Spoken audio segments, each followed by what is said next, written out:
dans le prochain épisode de Demain nous appartient. Tandis qu'une nouvelle victime est à déplorer, Manon a trouvé sa voie. En parallèle, Charlie officialise sa relation avec François. Attention, les paragraphes qui suivent contiennent des spoilers sur l'épisode de Demain nous appartient demain soir sur TF1. Si vous ne voulez rien savoir, ne lisez pas ce qui suit. Mardi 10 mai dans Demain nous appartient. Une nouvelle victime est à déplorer. Tristan a été arrêté par la police. Ce dernier explique alors avoir suivi Chloé à la sortie du lycée pour prendre de ses nouvelles après avoir appris que le tueur avait tenté de s'en prendre à elle. Il était tout simplement au mauvais endroit au mauvais moment. De son côté, le procureur est convaincu que Mercier a assisté à l'arrestation de Tristan et qu'il a compris que la police avait voulu lui tendre un piège. Chloé, qui n'est plus d'une proie facile à ses yeux, peut donc reprendre une vie normale. Pendant ce temps, Mathilde accompagne sa mère pour le dernier essayage de sa robe de mariée. Bien qu'elles avaient rendez-vous, la boutique est fermée. Louise tente bien d'appeler la styliste mais sans succès. Non loin de là, un habitant de la ville a contacté la police car une camionnette l'empêchait de sortir de son garage.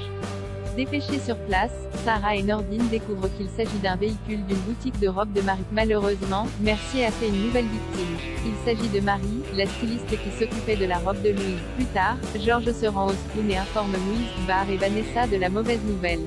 À la suite de cette annonce, le couple décide de reporter le mariage. En fin de journée, Damien reçoit les conclusions du rapport d'autopsie.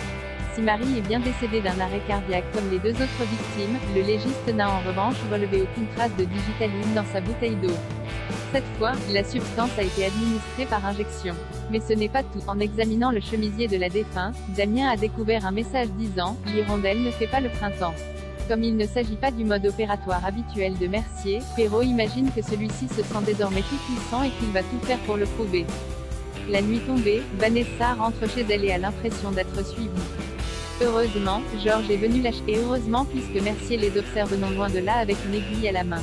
Manon a trouvé sa voie depuis qu'elle est rentrée de sa saison à Font-Romeu. Manon passe ses journées en pyjama, ce qui inquiète Aurore et William. Aussi la policière décide-t-elle d'avoir une discussion avec sa fille.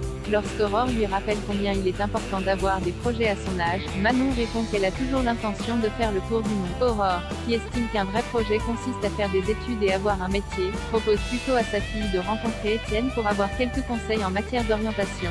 Il faut dire que la mère de famille est déterminée à ce que sa fille reprenne ses études. Peu après, Étienne invite sa nièce à faire un petit bilan d'orientation sur le logiciel du lycée.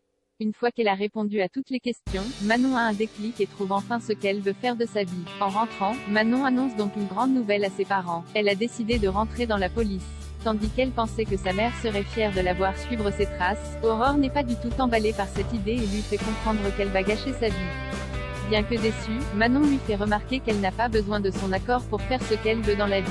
Charlie officialise sa relation avec François. François tient à ce que sa relation avec Charlie reste secrète.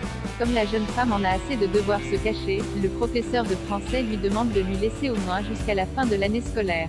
Pour sa part, Étienne entend mettre en ligne un nouvel épisode pour le podcast du lycée et offre à Jack de se lancer. L'adolescent a alors l'idée de faire une émission sur les relations amoureuses. Trouvant cela intéressant, Étienne valide le projet. Pour son premier invité, Jack aimerait interviewer Nathan mais celui-ci refuse de parler de sa relation avec Angie. Charlie, qui est présent, ne peut s'empêcher de taquiner son ami. Toutefois, ce dernier l'encourage alors à faire l'émission pour parler de son histoire. Intéressé, Jack sollicite Charlie qui finit par accepter. Au cours de l'enregistrement, elle se livre sur son histoire d'amour secrète et révèle qu'elle fréquente François. Tandis que Jack est prêt à couper ce passage au montage, Charlie refuse et préfère que tout le monde le sache. S'il l'aime vraiment, François comprendra sa démarche.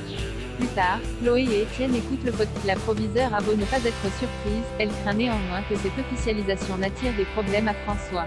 C'est pourquoi, Chloé et Étienne souhaitent se renseigner précisément sur ce que dit la loi avant de les convoquer.